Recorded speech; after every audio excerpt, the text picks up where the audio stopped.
Start. नमस्कार प्यारे साथियों, मैं कुमार मुन्ना आप सभी को स्वागत करता हूं KMGS ग्लोबल क्लासेस में। तो आज हम फिर देखेंगे प्रीवियस ईयर क्वेश्चन के बारे में देखेंगे। आज फिर से हम लोग अपने तैयारी के बेहतरीन करने के लिए बार बार प्रीवियस ईयर को हम लेकर आ रहे हैं और आपके परीक्षा में सुदृढ़ के लिए ये क्वेश्चन लाए हैं, ठीक ना। तो देखेंगे पहला क्वेश्चन आज का, भारत की बुलबुल किसे कहा जाता है, पूछेगा क्वेश्चन। पहला क्वेश्चन हमारा आज का है, भारत की बुलबुल किसे कहा जाता है। तो देखेंगे पहले ऑप्शन, फिर करेंगे आंसर ठीक ना। तो पहला ऑप्शन दिया है विजय लक्ष्मी पंडित, बी में दिया है सरोजिनी नायडू, सी में दिया है अरुणा आसफ अली और डी में दिया है सुचेता कृपलानी। तो इसका सही आंसर हो जाएगा मेरे भाई सरोजिनी नायडू हो जाएगा। पूछेगा क्वेश्चन, भारत के बुलबुल के नाम से किसे जाना जाता है, तो सरोजिनी नायडू को जाना जाता है, सरोजिनी नायडू को जाना जाता है। पूछेगा अगला क्वेश्चन, सरोजिनी नायडू से पूछेगा कि प्रथम महिला राज्यपाल किसको, भारत की प्रथम महिला राज्यपाल पूछेगा कौन थी, तो सरोजिनी नायडू थी। इसका मतलब किस राज्य से बिलोंग करती हैं, तो इसका सही आंसर यूपी हो जाएगा, ठीक ना। क्या हो जाएगा, यूपी हो जाएगा। अब देखेंगे पहला ऑप्शन के बारे में, विजय लक्ष्मी पंडित के बारे में देखेंगे कि संयुक्त राष्ट्र में प्रथम महिला राजदूत पूछेगा। भारत की प्रथम महिला जो संयुक्त राष्ट्र में राजदूत के रूप में कार्य की हैं, तो वह कौन है, विजय लक्ष्मी पंडित हैं। कौन थी, विजय लक्ष्मी पंडित थी, ठीक ना। अब देखेंगे सी नंबर, देखेंगे अरुणा आसफ अली के बारे में देखेंगे। भारतीय स्वतंत्रता सेनानी में प्रथम महिला कौन थी, तो अरुणा आसफ अली थी, ठीक ना। कौन थी, अरुणा आसफ अली। अब देखेंगे सुचेता कृपलानी के बारे में पूछेगा, भारत की प्रथम महिला मुख्यमंत्री कौन थी, तो सुचेता कृपलानी थी। इसका निवास स्थान कहाँ है, तो यूपी राज्य में है, ठीक ना। कहाँ है, यूपी राज्य में है। अब बढ़ेंगे अगले क्वेश्चन, देखेंगे चंद्रगुप्त मौर्य की साम्राज्य की राजधानी थी, मतलब चंद्रगुप्त मौर्य की साम्राज्य की राजधानी कहाँ थी, उसको बताना है, ठीक ना। ऑप्शन के अनुसार बताना है मेरे भाई, न कि बिना देखे हमको याद है पाटलिपुत्रा तो मार कर निकल जाएंगे। सभी ऑप्शनों को बारी बारी से देखना है और तभी आंसर टिक करना है। वैशाली, ए में दिया है वैशाली, बी में दिया है राजगीर, सी में दिया है पाटलिपुत्रा और डी में दिया है बोधगया। तो इसका सही आंसर हो जाएगा का, पाटलिपुत्र हो जाएगा, ठीक ना, पाटलिपुत्रा या पाटलिपुत्र। अब ऑप्शन ए के बारे में देखेंगे, वैशाली। द्वितीय बोध संगीति पूछेगा कहाँ पर संपन्न हुआ था, तो वैशाली में हुआ था। कहाँ हुआ था, वैशाली में हुआ था। पूछेगा द्वितीय बोध संगीति कहाँ संपन्न हुआ था, तो वैशाली में संपन्न हुआ था, ठीक ना। अब पूछेगा वहीं कब हुआ था, तो 383 ईस्वी में हुआ था, 383 में हुआ था द्वितीय बोध संगीति। अब देखेंगे चंद्रगुप्त मौर्य के बारे में कुछ फैक्ट हैं। मौर्य वंश के संस्थापक चंद्रगुप्त मौर्य थे। कौन थे, मौर्य वंश के पूछेगा संस्थापक कौन थे, तो चंद्रगुप्त मौर्य थे। इनका जन्म कब हुआ था, तो 345 ईस्वी में हुआ था। कब हुआ था, 345 ईस्वी में हुआ था।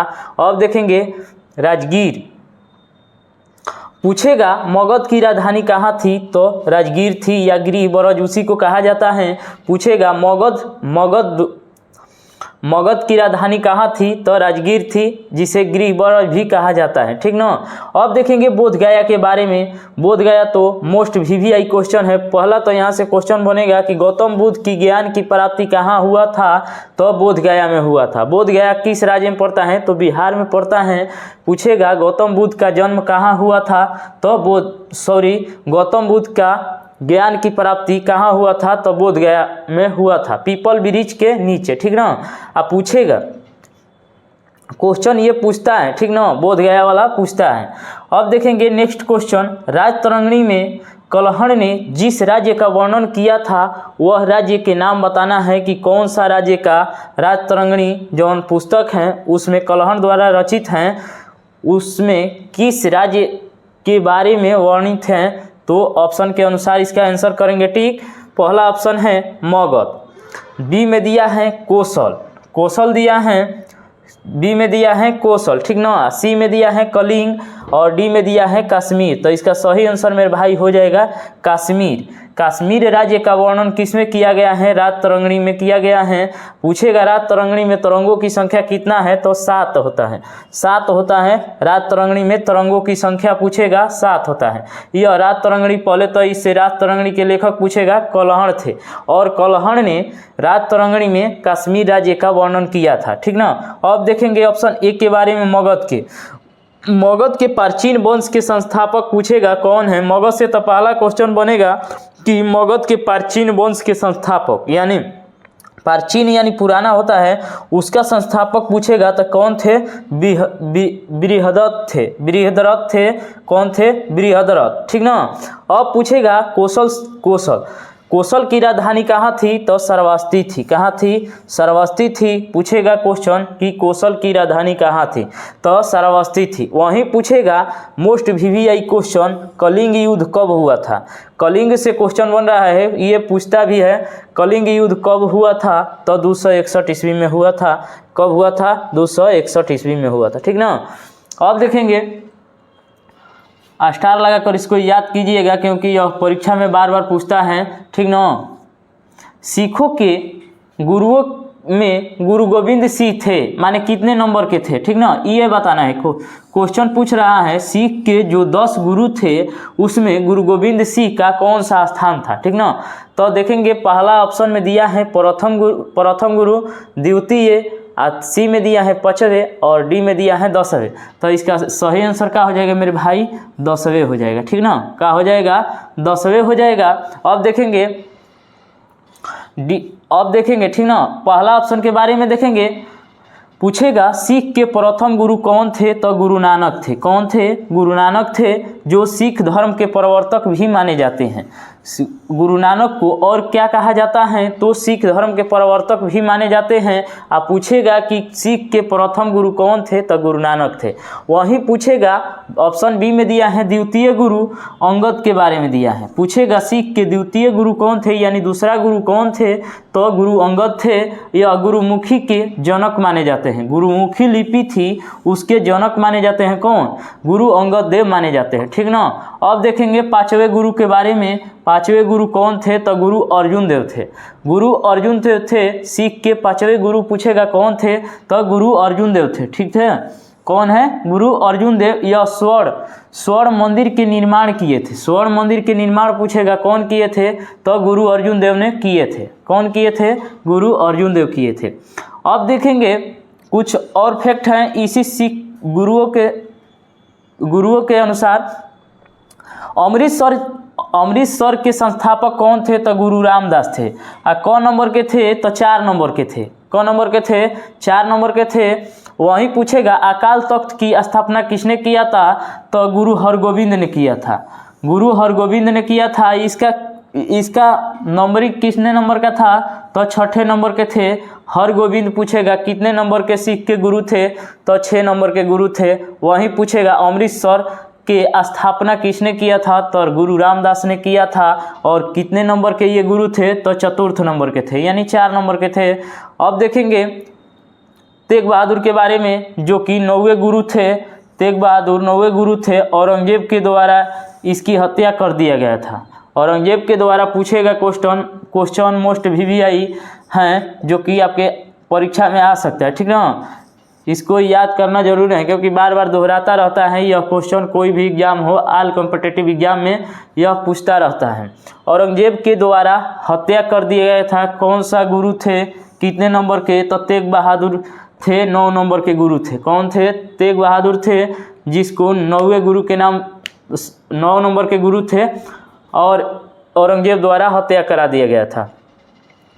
आज के देखेंगे लास्ट क्वेश्चन। कौन सा ग्रह है जो कि सूर्य के परिक्रमा 88 दिन में करता है, सबसे कम समय लेता है? उस ग्रह का नाम बताना है जो कि सूर्य के परिक्रमा मात्र 88 दिन में पूरा कर देता है, ठीक ना। तो देखेंगे पहला ऑप्शन में दिया है शुक्र ग्रह, बी में दिया है बुध, सी में दिया है मंगल ग्रह और डी में दिया है वरुण ग्रह। तो इसका सही आंसर हो जाएगा बुध ग्रह। बुध ग्रह है जो कि सूर्य का परिक्रमा 88 दिन में कर देता है। बुध के बारे में देखेंगे, सौरमंडल में सबसे छोटा एवं हल्का ग्रह है कौन? बुध। सौरमंडल में सबसे छोटा और हल्का ग्रह किसको कहा जाता है? तो बुध को कहा जाता है। इसके पास कोई भी उपग्रह नहीं है। एक बुध ऐसा ग्रह है जिसके पास कोई उपग्रह नहीं है। अब देखेंगे शुक्र के बारे में, पहला ऑप्शन दिया है शुक्र। तो शुक्र के बारे में देखेंगे, पृथ्वी के निकटतम और सबसे चमकीला ग्रह पूछेगा कौन है? तो शुक्र है। क्वेश्चन यहाँ से पूछेगा कि पृथ्वी के निकटतम यानी नज़दीक के ग्रह और सबसे चमकीला और गर्म ग्रह के नाम से किसे जाना जाता है?